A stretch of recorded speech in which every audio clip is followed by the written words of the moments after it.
పుస్తకంలో మనం మరలా ఆదికాండంలో కొన్ని విషయాలు మనం నేర్చుకుంటున్నాము. వాస్తవంగా మనం ఎన్నోసార్లు చదువుతూ ఉంటాం, కానీ వాటిని గ్రహించడానికి కొంత సమయం పడుతుంది. తవ్వేందుకు బంగారం ఎలా బయటికి వస్తుందో గంటలు దైవ వాక్యం కూడా అంతే. ఈరోజు కూడా మరికొన్ని విషయాలు నేర్చుకోవడానికి ప్రయత్నం చేద్దాం. ఇప్పుడు కూర్చొని వింటున్నటువంటి మీకు మాత్రమే కాదు, నాకు కూడా ఈ కొద్ది చాలా సందర్భాల్లో చదివాను కానీ గ్రహించలేదు. గత వారం మనం ఎక్కడ ఆపేశామంటే రెబెకా దావీ అనే చోట మనము ఆపేశాం. అయితే ఆ రోజుల్లో మరి అలవాటుగా ఉండేదని, అంటే ఉదాహరణకి మనం చెప్పుకున్నాం 35వ అధ్యాయంలో ఇస్సాకు రెబెకాను వివాహం చేసుకున్నప్పుడు రెబెకాతో పాటు కొంతమంది పనికత్తెలను లేక ఉపపత్ని అని కూడా మనం చెప్పుకోవచ్చు. దాసి అని అక్కడ మనము 29వ అధ్యాయంలో లేయాకు ఒక దాసి, రాహేలుకు ఒక దాసి. లేయా దాసి పేరు జిల్ఫా, రాహేలు దాసి పేరు బిల్హా.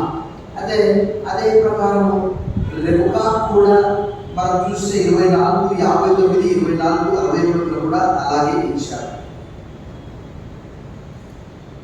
కాబట్టి వారు తమ సహోదరి అయిన రెబెకాను, ఆమె దాతిని, అబ్రహాము సేవకుని, అతనితో వచ్చిన మనుషులను సాగనంపినప్పుడు అక్కడ వచ్చు. రెబెకాను ఆమె పనికత్తెలను లేచి వంటెలెక్కి ఆ మనుషుని వెంబడి వెళ్ళింది. అట్లు ఆ సేవకుడు రెబెకాను తోడుకొని పోయాడు. అనగా సారాకు హాగరు, రెబెకాకు దెబోరా, లేయాకు జిల్ఫా, రాహేలుకు బిల్హా, అలా మనకు ఉదాహరణలు మాత్రమే. అంటే బైబిల్ ప్రకారం వాస్తవంగా ధర్మశాస్త్రం కంటే ముందు ఇది.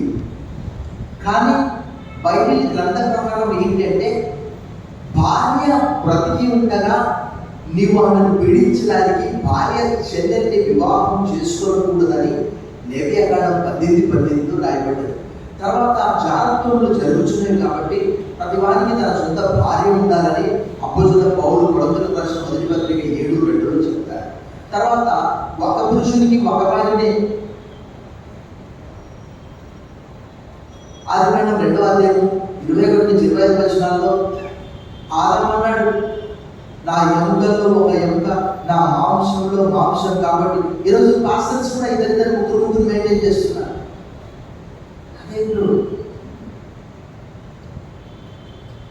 అర్థం కాలేదు.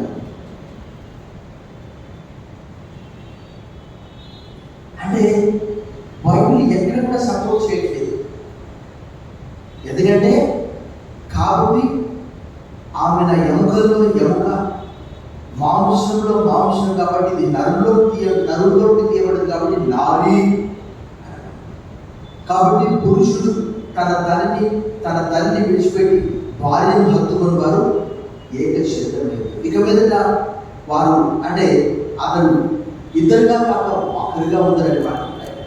అంటే స్త్రీ పురుషుల కలయిక ఎలా ఉందంటే ఒకరిగా ఉండదన్నట్టు ఆదికాండం 2:25 వరకు రాయబడింది. అయితే మనం ఇక్కడ చూస్తాం, ఈ దినము 29వ అధ్యాయం మనం నేర్చుకుంటున్నాం కదా. 23 నుంచి మరలా వస్తాయి. రాత్రి వేళ తన కుమార్తె అయిన లేయాను అతని యొద్దకు తీసుకొని పోగా యాకోబు ఆమెను కూడాను. ఇక్కడ చూడండి, మనము రాహేలును ప్రేమించినట్టు, రాహేలు కొరకు 7 సంవత్సరాలు కొలువు చేస్తానన్నట్టు ఆయన ఒప్పుకున్నాడు. కానీ మనం ఏం చూసాము, 27వ అధ్యాయంలో అక్కడ 36వ వచనంలో సహోదరుని మోసపుచ్చాడు, తండ్రిని మోసపుచ్చాడు. న్యాయాధిపతులు మొదటి అధ్యాయం ఎంతో కష్టపడిన దాని గురించి హెబ్రీ పత్రిక 6:10 ఏమని రాయబడిందంటే, మీరు చేసిన కార్యం ఒడ్డు కష్టం చేశాడు. మీరు పరిశుద్ధులకు ఉపచారం చేసి ఇంకా ఉపచారం చేయించుట చేత తన నామం బట్టి చూపిన ప్రేమను మనుషులు దేవుడు అన్యాయస్తుడు కాడని మాట్లాడారు. తర్వాత రోమా 8:35 మనం రోమా 8:18 మనం చూసాం. ఏం చూసామంటే, మన ఎదుట ప్రత్యక్షం కాబోయే మహిమ ఎంత ఇప్పటి కాలం శ్రమలు ఎనదగ్గవి కావని చూసినామని కూడా రాయబడింది. తర్వాత యాకోబు ఎలా మోసం చేశాడో లాబాను కూడా అలాగే మోసం చేస్తూ ఉన్నాడు. అదోని బెజెక్ గురించి న్యాయాధిపతులు మొదటి అధ్యాయం 7వ వచనంలో ఏమని రాయబడిందంట, అప్పుడు అదోని బెజెక్ తమ కాళ్ళు చేతుల బొటనవేళ్లు కోయబడిన 70 మంది రాజులు నా భోజన బల్ల కింద ముక్కలు ఏరుకొనుచుండి నేను చేసినట్లే దేవుడు నాకు ప్రతిఫలం ఇచ్చారని వారు యెరూషలేమునకు అతను తోడుకొని రాగా అతడు అక్కడ చనిపోయాడు. ఆయన ఏం చేశాడు? అదోని బెజెక్, మనం ఎక్కువ అదోని బెజెక్ గురించి వినమను, ఎందుకంటే అతడు అంతకంటే ముందు ఏం చేశాడట, అక్కడ చూడండి 6వ వచనంలో, అదోని బెజెక్ పారిపోగా వారు అతని తలని పట్టుకొని అతని కాళ్ళు చేతుల బొటన వేళ్లను కోసివేసి, ఎందుకు? అతడు ఎలాగూ చేశాడో నేను చేసినట్లే అక్కడ రాయబడింది. దేవుడు నాకు ప్రతిఫలం ఇచ్చాడు. యాకోబు కూడా తండ్రిని మోసం చేశాడు, అన్నను మోసం చేశాడు. ఏదైనా మీ స్వరం చూస్తే ఆ యాకోబు స్వరంలా ఉంది, వస్త్రం చూస్తే ఏసవనం ఆయన అంతే. దాన్ని ఒక డిసెప్టివ్ వేగా బిగాయిల్ అంటారు, మోసపుచ్చడం, అన్స్క్రూపులస్ అని చాలా ఆంగ్లంలో చాలా మాటలు ఉన్నాయి. అంటే మోసపూరితంగా ఏం జరిగింది? ఇప్పుడైతే మనకి ఇన్ని రేట్లు కదా, ఇప్పుడు అసలు పెళ్ళి అయితే మీరు గమనించారో లేదు, కొంతమంది లక్షాధికారులు ఏం చేస్తారు తెలుసా, మనుషులకు పెట్టి లైట్లు పట్టుకొని పెళ్లి పిల్లవాడిని ఊరేగించుకుంటూ తీసుకెళ్తున్నారు. చూసారా ఎప్పుడన్నా మీరు? నేను ఇక్కడికి వచ్చిన తర్వాత ఒక 5 సార్లు చూశాను. వరుసగా ఒక 30, 40, 50 మంది లైట్లు పట్టుకొని ఒక ప్రత్యేకమైన డ్రెస్ వేసుకొని, వెనక పెళ్లి కుమారుడు ఉన్నాడు, అవసరమైతే ఏంటది గుర్రం బండి మీద లైట్లు. మరి అప్పుడు లైట్లు ఏం కదా, ఉసుకేశారు లేయాకు, పాపం ఉసుకేశారు, రాత్రి ఎత్తి పంపించారు. చీకటి కదా, లైట్లు ఎక్కడినప్పుడు దీపాలు అంతే. అప్పుడు ఆ రాత్రి సమయంలో ఆమెను కూడాడు. ఆమెతో పాటు లేయాతో పాటు 24వ వచనంలో ఇలా మనం చెప్పుకున్నాం. ఏం చెప్పుకున్నాం? ధర్మశాస్త్రం కంటే ముందు కాబట్టి ఆ దాసిని ఇచ్చే ఒక అలవాటు సాంప్రదాయం ఉన్నది కాబట్టి మనం ఏం చెప్పుకున్నాము? ఆదికాండం 16:1, ఆదికాండం 24:59, ఆదికాండం 24:61. తర్వాత ఇప్పుడు మనం చూసే 29వ అధ్యాయంలో 24 వచ్చును. మరియు లాబాను తన దాసి అయిన జిల్పాను తన కుమార్తె అయిన లేయాకు దాసిగా ఇచ్చాడు. ఆ రోజుల్లో మనము చాలా కాలం క్రితం మనం చెప్పుకున్నాం, మీరు మర్చిపోయారు. ఏంటి తెలుసా? మీకు జ్ఞాపకం చేస్తున్నాను మళ్ళీ చూడండి ఒకసారి. అంటే చాలా రోజులైంది, ఎందుకంటే 16వ అధ్యాయంలో నేర్చుకున్నాం. ఒకసారి సామెతల గ్రంథం తీయండి. సామెతల గ్రంథము 30వ అధ్యాయం అనుకుంటాను, ఎందుకంటే చాలా కాలం అయింది. 30వ అధ్యాయము కూడా 23వ వచనంలో ఈ మాట రాయబడ్డ చూడండి.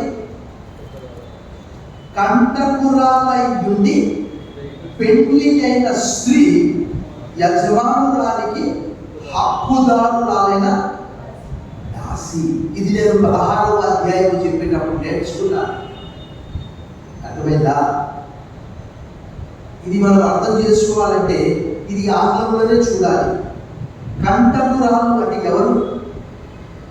ఎప్పుడైనా విన్నారా? నేను చెప్పాను కదా, చెప్పే నాకే కొత్త. సో కంటకురాలై ఉండి పెళ్లి అయిన స్త్రీ అంటే బహుశా దాసికి పర్యాయ పదమే కంటకురాలై ఉండవచ్చు. నేను ఆంగ్లంలో చూడాలి. ఇప్పుడు వీడియో నడుస్తుంది. యజమానురాలికి హక్కుదారురాలైన దాసి అంటే ఇన్ కేస్ సారాకు పిల్లలు కాలేదనుకో, చెప్పాలి మీరే, సారాకు పిల్లలు కాలేదనుకో, నేను బయట చదవాలండి బాగా. ఆగని పిల్లలే ఆమెకు దాసి ద్వారా పిల్లల్ని కనే ఒక పద్ధతి. వాళ్ళే యజమాని. అసలు జిల్ఫా బిల్హా వారు దాసీలు, తర్వాత ఉపపత్తుల్లాగా మారిపోయారు. తర్వాత వాళ్ళ సంతతిలో నుంచే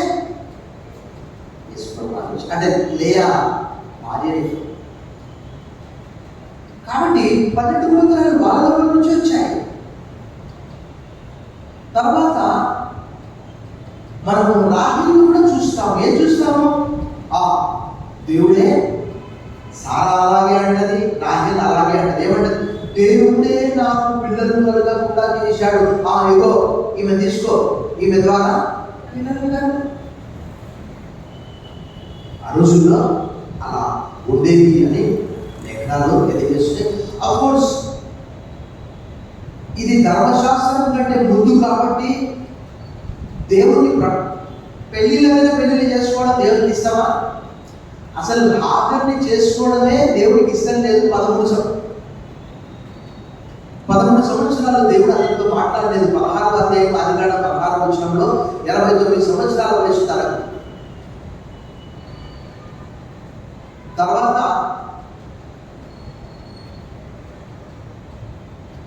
76 ఒక 10 86 అంటే 75 సంవత్సరాల వయసులో అబ్రహాము పిలిచాడు. కనానులో 16వ అధ్యాయంలో 10 సంవత్సరాలు అన్నాడు. 75 10 85. తర్వాత హాగరు ఇష్మాయిల్ కనే వరకు గడుపుతో 1 సంవత్సరం అయితే 75 10 85 1 86. అక్కడ దేవుడు 17వ అధ్యాయం 1వ వచనంలో ప్రత్యక్షమైనప్పుడు 99 సంవత్సరాలు నీవు నా సన్నిధిలో నిందారహితునిగా ఉండు అని అన్నాడు. 16 17 1కి ఒక్క వచనానికి మధ్యలోనే 13 సంవత్సరాల గ్యాప్ దేవుడు మాట్లాడలేదు. ఐగుప్తుకు పోయి ఒక పాపం తెచ్చుకున్నాడు. ఇప్పుడు లోకమంతా ఏమంటారంటే ముస్లింలంతా ఇస్మాయిల్ సంతతి అంటారు, కానీ కానే కాదు. ఇది క్రీస్తు పూర్వం. మరి ఇస్మాయిలీల ద్వారా ఇస్లాం మతం పుడితే మరలా మహమ్మద్ కొత్త మతం తీసుకొని రావాల్సిన అవసరమే ఉంది. ఆ ఇస్లాం మతం అంతరించిపోయిందా? ఇస్మాయిల్ ద్వారా వచ్చినటువంటిది. ఇస్మాయిల్ అబ్రహాం దగ్గర ఉండి ఏకదేవత ఆరాధన, యెహోవా దేవుడు ఆరాధన చేశాడు. 13 సంవత్సరాల వయసులో సున్నతి చేసుకున్నాడు. అప్పుడు ఆయన ఇంకొక మతానికి ఎలా మూలపురుషుడైతాడు? ఎక్కడన్నా రాయబడి కదా ఇస్లాం మతానికి ఇస్మాయిల్ మూలపురుషుడని. మీకు ఇంకొక విషయం కూడా జ్ఞాపకం చేస్తాను.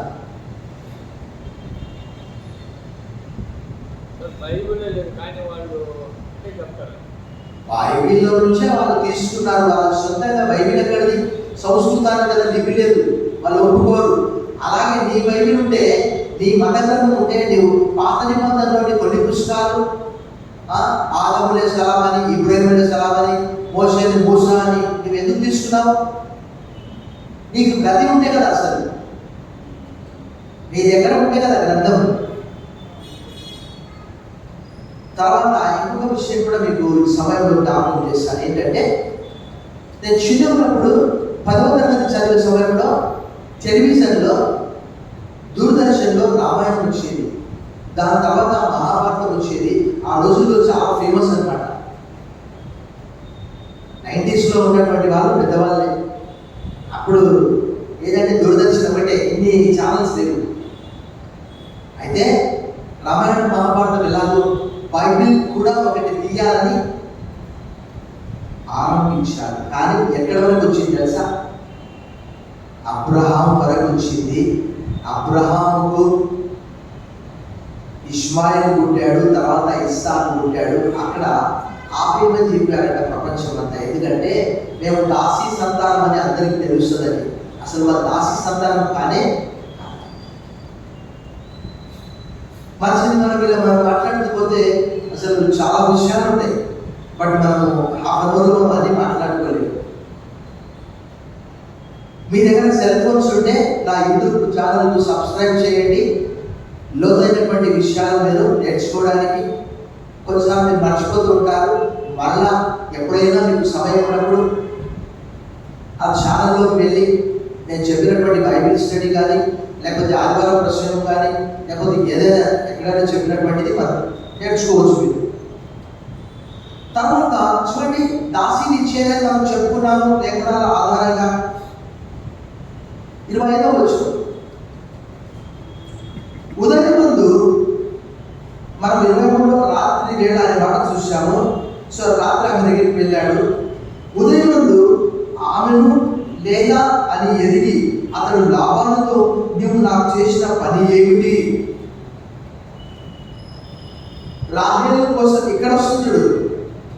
రాహేలు వరకే 7 సంవత్సరాలు చేశాడు. 77 సంవత్సరాల వయసులో అక్కడికి వచ్చాడు.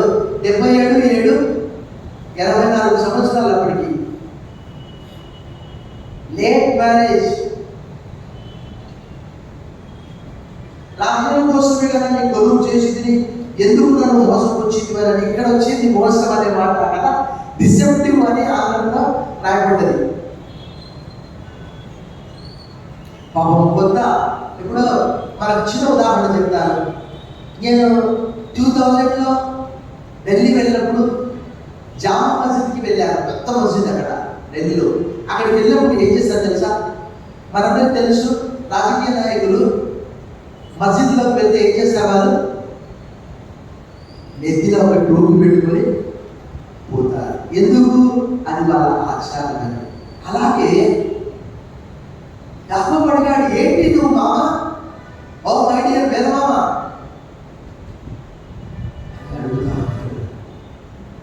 కదా. అయితే చూడండి అక్కడ ఎవరు రాయబడ్డది? పాపం నిర్ధారణ వచ్చిన అందుకు లాభాలు. ఎప్పుడైనా మనం బైబిల్ చదివేటప్పుడు ఒక సంభాషణ ఏముంటుంది తెలుసా? ఒక హైపర్ ఉంటుంది బాగా. అంటే ఒక వ్యక్తి సంభాషణ, ఒక ప్రశ్న కావచ్చు, ఒక సంభాషణ ప్రారంభం కావచ్చు. అందుకు లాభాలు. చూడండి, పెద్దదాని కంటే ముందుగా చిన్నదాన్ని ఇచ్చిన మా దేశ మర్యాద. యాకోబుకు తెలుసా ఏమన్నా? ఇక్కడ ఉదాహరణ చెప్తాను. వివాహం చేసుకున్న తర్వాత తెలంగాణలో చేయరు, కానీ పెళ్లి చేసుకున్న తర్వాత పిల్లగాడు అక్కడ పోతే వాళ్ళు అందరూ అక్షత వేస్తారు, వాళ్ళు తిరిగి వస్తారు. తెలంగాణ చేయరా? ఈ ఆంధ్రప్రదేశ్లో ఆచారం. తర్వాత మామూలుగా పెళ్లి చేస్తే పిల్లగాడిని పాస్టర్ గారు ఇలా ఎదురు బదులు అంటారు కదా, ఆపోజిట్ డైరెక్షన్ నిలబెట్టి వివాహం చేస్తాడు తాళాగా. అది ఇక్కడే తెలుసా? ఎవరు చూడకుండా అటు వాళ్ళకి మొహం పెట్టి పెళ్లి చేస్తారు. తెలంగాణ ఉంటారు. అయితే ఇక్కడ లాభాలు అంటున్నాడు. అయ్యా ఎవరికి తెలుసు? మోసపూరితంగా మా ట్రెడిషన్ కాదు, మా సాంప్రదాయం కాదు. పెద్దదానికి చేయడానికంటే ముందుగా చిన్నదానికి చేయడానికి వీల్లేదు అని అంటున్నాడు. పెళ్లిళ్ళ పెళ్ళిళ్ళు, పెళ్లిళ్ళ పెళ్ళిళ్ళు 1/2, 2/3, 4 ఎన్నైనా చెప్పండి. లేయాకు ఒక దాసి, జిల్ఫా. రాహేలు ఒక దాసి, బిల్హా. సో వాళ్ళ ద్వారా 12 మంది ద్వారా ఒక 60-70 మంది. ఎంతమంది అయ్యారు? ఐగుప్తు పోయినప్పుడు సంఖ్య ఏమని రాయబడింది? ఎంతమంది ఉన్నారు? 70 మంది అని మాట రాయబడింది. మనం 12వ అధ్యాయంలో మనం ఏం చూస్తాము? 6 లక్షల మంది అనే మాట మనం చూస్తాం. తర్వాత 23వ అధ్యాయంలో మనం ఏం చూస్తాము? అక్కడ ఎవరు బిలాము చెప్పినటువంటి మాట 23:10లో యాకోబు 4వ పాలును ఎవరు లెక్కించగలరు అంటే ఇసుక రేణువుల వలె. అది కానీ 15వ అధ్యాయంలో దేవుడు అబ్రహాముతో చెప్పినటువంటి మాట అబ్రహాం గారు. ఇలా జరుగుతూ ఉన్నదన్నమాట. మా దేశం మర్యాద కాదు. ఏ దేశం వాళ్ళది? హారాన్, సిటీ ఆఫ్ నాహోర్ పట్టణము మెసొపొతామియా. గుర్తుపెట్టుకోవాలి, 24వ అధ్యాయంలో సిటీ ఆఫ్ నేహోర్ అని ఉన్నది. బాగా ధనవంతులు వాళ్ళు అక్కడ ఆ ప్రాంతంలో. తర్వాత మెసొపొతామియా లేక హారాన్ అనే మాట కూడా రాయబడింది. మీ ఫుడ్ నోట్స్లో చూస్తే ఇవన్నీ అక్కడ రాయబడిందని నేను చెప్తూ ఉన్నాను. మరలా 27వ వచనం చదివి మనం ముందుకు వెళ్దాం. ఈమె యొక్క వారము సంపూర్ణము చేయు ఎవరమే చెప్పాలి. వారిని అన్నాడు కదా, చూడండి మీరు ఆ 25వ వచనం లాస్ట్, రాహేలు కోసమే కదా నీకు కొలువు చేసింది నీ ప్రశ్నముడుతూ. నేను పనిచేసింది ఆమె కొరకు. నీవు ఓ మామ ఎందుకు ఇలా చేశావు? అల్లుడిని మోసం చేస్తున్నాడు. అందుకే మన బైబిల్లో ఏం చూస్తాము?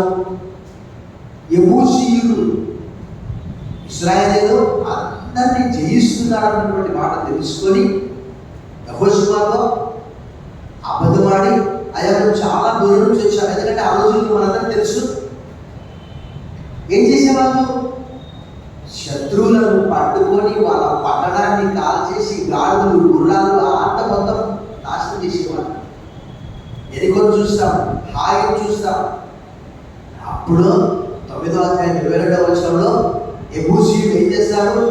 ఆ రొట్టెలు ఏమంటారు, వాడిపోయినట్టు, విరిగిపోయినట్టు, చెప్పులు విరిగిపోయినట్టు, తర్వాత ద్రాక్షరసం ఆహారం అంతా చాలా రోజుల నుంచి చాలా దూరం నుంచి మేము ప్రయాణం చేశామన్నట్టు యాక్టింగ్ చేసి మమ్మల్ని కూడా చంపుతారన్నట్టు యెహోషువతో ఏం చేశారు? దేవుడి దగ్గర ఎంక్వైరీ చేయకుండానే నిబంధన చేస్తారు. ఎందుకు వారు నిబంధన చేస్తే చంపొద్దు. నిబంధన చేస్తే ఏంటి? మరి పాత నిబంధనలు అనేక చోట్ల ఉన్నది ఆ నిబంధన. ఉదాహరణకి 21వ అధ్యాయంలో చూస్తాము అబ్రహాం నిబంధన చేసుకుంటాడు. తర్వాత 26వ అధ్యాయంలో చూస్తాము అబీమెలెకు నిబంధన చేసుకుంటాడు. అక్కడ చాలా మంచి మాట రాయబడింది. కొన్ని పాపం తర్జుమా చేసినటువంటి వాళ్ళు కొన్ని మాటలు ఏమని? మా పుత్ర పౌత్రాదులను వంచకుండా నా తరము తర్వాత పుత్ర పౌత్రాదులు అనే మాట అక్కడ వాడబడి. చూడండి, ఇది కేవలం ఎవరు? బ్రాహ్మిన్స్ మాత్రమే వాడతారు. 26వ అధ్యాయం చూడండి, ఒక నిబంధన చేసుకుంటూ ఉన్నారు. 26వ అధ్యాయం చూడండి, అక్కడ ఏమని రాయబడింది?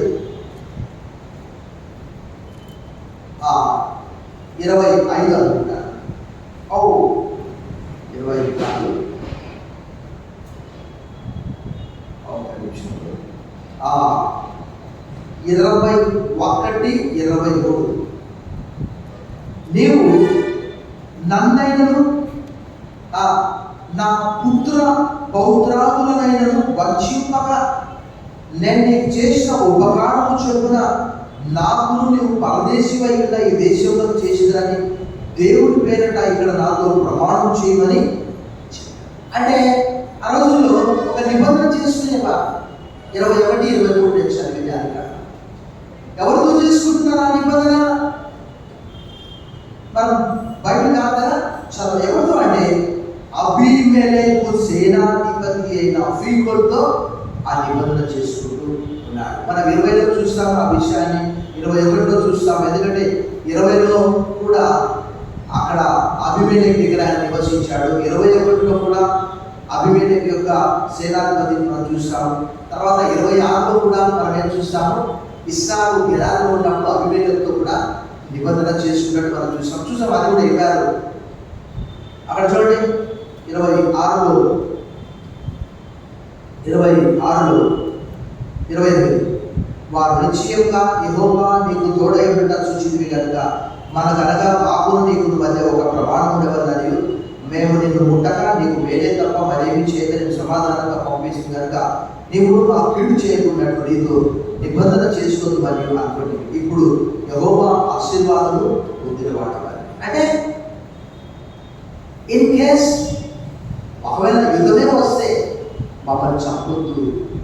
7 జాతుల ప్రజలందరినీ కూడా చంపేస్తున్నారు కాబట్టి అసలు వాస్తవంగా కనానీయులు కూడా న్యాయాధిపతుల గ్రంథంలో రాయబడ్డది,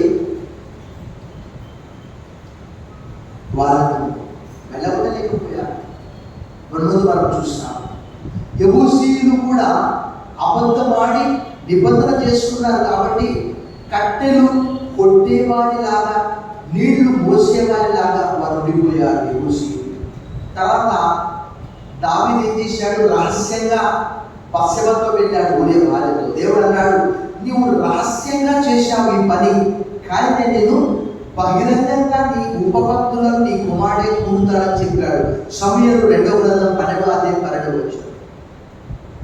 మనం ఏది చేస్తే దేవుడు మనకు మరలా అదే A+B వస్తుంది చూద్దాం. మనం ఎవరికైనా 100 రూపాయల కోసం చేస్తే మనం 1000 రూపాయలు పోతాయి. అదోని ప్రెసిడెంట్ గురించి చూశాం కదా, ఆయన రాజుల బొటన వేళ్ళను కోసేస్తే 1:7లో సేమ్ ఆయన బొటన వేళ్ళు కూడా కోసేసాడు. ఇక్కడ కూడా యాకోబు మోసం చేశాడు, అదే ప్రకారం ఆయన కూడా మోసం జరిగింది. ఇక్కడ మరొక విషయాన్ని మనం జాగ్రత్తగా గమనిస్తాం. ఈమె యొక్క వారము అంటే వీక్, ఇక్కడ ఒక సెకండ్ ఆగాలి, నా వైపు చూడాలి. వారం అంటే ఎన్ని రోజులు చెప్పాలి, అందరూ చెప్పాలి. వారం అంటే ఆ రోజుల్లో పెళ్లి ఒక వారం చేసేవాళ్ళు. ఎందుకంటే మనకు బైబిల్ గ్రంథము తెలియజేస్తున్నది. న్యాయాధిపతులు 14వ అధ్యాయంలో ఆ మాట మనం చూసాం. న్యాయాధిపతుల గ్రంథంలో సంసోను విషయంలో ఆ విషయాన్ని మనం 14వ అధ్యాయం చూడండి. 14వ అధ్యాయం 12వ వచనం. అప్పుడు సంసోను, మీకు ఇష్టమైన ఎడల నేను మీ ఎదుట ఒక విప్పుడు కథను వేసేదను. మీరు ఈ విందు జరుగు 7 దినములలోగా 16వ వచనం. కాబట్టి సంసోను భార్య అతని పాదముల యొద్ద పడి ఏడ్చుచు, నీవు నన్ను ద్వేషించితివి కానీ ప్రేమింపలేదు, నీవు నా జనులకు ఒక విప్పుడు కథను వేసినవి, దాన్ని నాకు తెలుపలేనివి అనగా అతడు నేను నా తల్లిదండ్రులకైనా దాన్ని తెలుపలేదు, నీకు తెలుపుదునా అన్నప్పుడు ఆమె వారి విందు దినములు 7 అతని యొద్ద ఏడ్చుచు వచ్చాడు. 17వ వచనం. 7వ దినమున అంటే ఆ రోజుల్లో విందు ఎన్ని రోజులు చేసేవారు? పెళ్లి విందు 7 days. ఈమె యొక్క వారము సంపూర్ణం చేయము, నీవిగా 7 సంవత్సరాలు నాకు పొరుగు చేసినలా, అందుకై ఆమె కూడా నీకు ఇచ్చేదని చెప్పగల. యాకోబు అలాగే చేసి ఆమె వారం సంపూర్తి అయిన తర్వాత అతను తన కుమార్తెను రాహేలుగా తనకి భార్యగా ఇచ్చాడు. అయితే ఇక్కడ ఒక విషయాన్ని గమనించాలి మనం. ఏంటంటే 7 years చేశాడు, తర్వాత విందు వారం రోజు చేశాడు, లేదా పిచ్చి పెళ్లి చేశాడు.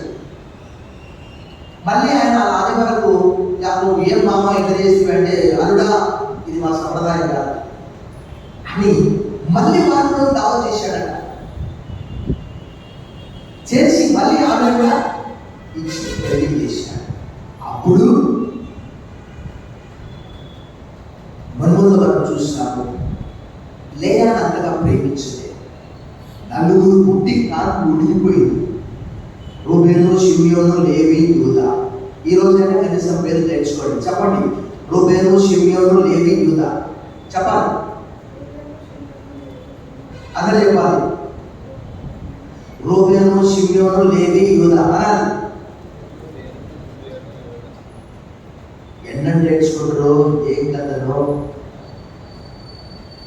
రూబేను, షిమ్యోను, లేవి, యూదా. 4 అంటే యూదానే. మనకి ఇది అర్థమైంది, ముందు అర్థమైంది. సో అలా చేశాడు. మనం రేపు వారము ఆన్లైన్ ప్రేయర్ ఉంటుంది. తర్వాత మనకు ఫస్ట్ వీక్ అనగా ఉపవాస ప్రార్థన ఉంటుంది. అప్పుడు మనకు సెప్టెంబర్ 2వ గురువారంలో ఇంకా కొన్ని విషయాలు కూడా నేర్చుకుందాం. అంతవరకు మీరు బాగా చదువుకోవాలంటే ప్రార్థన చేసుకుందాం. మరి మన పాస్టర్ గారు ప్రార్థిస్తారు.